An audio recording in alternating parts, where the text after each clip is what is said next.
My mother, Rachel Olive Liberaki, was born January 18, 1909, and she died in February of 1990. She had both a bachelor's and a master's degree in education after attending Kalamazoo Teachers College and Central Michigan University. She retired from the schools at age 65 after many years of teaching, many years in early education, and many years in working with students with special needs. In fact, I think she was a true pioneer in that field because they still refer to it as type A. She was an excellent teacher. She was dearly loved and respected by students, parents, colleagues, and administrators. Every semester that she taught, yes, every semester that she taught, she took a university class. She always said, there is so much to learn. It was January of 1990, and my mother had a very severe stroke. As I had done previously, I hired a speech therapist to work with her, and the sessions were very frustrating times for this wonderful, bright, caring, and highly educated lady. She knew what she wanted to convey, but the words did not come out. There was just a garbling of sounds, followed by wild eyes, drooped shoulders, and utter frustration. I recalled the same reaction from my grandfather when he was living with us in the 1940s, and he suffered a stroke after stroke and was unable to communicate. Just the garbling, frustrating feeling. The stroking for my mother took place over 3 years. With good medical care and a strong will, she would bounce back each time. But the last 2 strokes were very debilitating. The struggle with speech was hard for her both physically and mentally.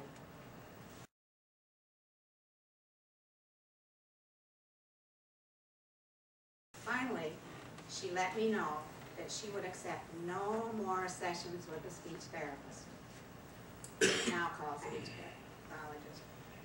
She would lock her lips tight. She would close her eyes. She would turn her head sideways. I'm seeing my sister nod, she's seen it too. And completely tune things out. I had seen the gesture more than once, and I knew there was little chance of her changing her mind. I could not sit with her every moment, but I was very concerned about her needs.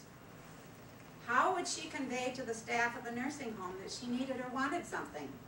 I worried about her. I made a chart listing possible needs and suggested to Mother that she point to the things listed.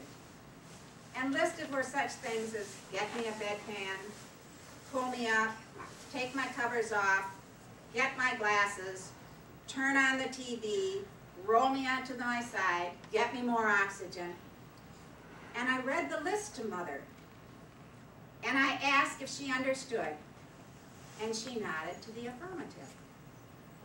And I asked if she would keep the list by her bed and point the things to the staff or family that she wanted. And she looked at me blankly and shook her head to the negative. I knew that she understood. And then she would try to talk, would become extremely frustrated, and I figured possibly she was trying to explain why she responded to the negative. I too was frustrated and wondered what to do. On the way home in the car, my husband came up with a suggestion. And he said, you know your mother never was one to give orders. And it is difficult for her to ask for help. She has always been the giver. And I understood what he was saying, but did not know how this was really going to help solve the problem. I wondered what Mother would tell me in this situation. What would be her answer? I prayed for guidance.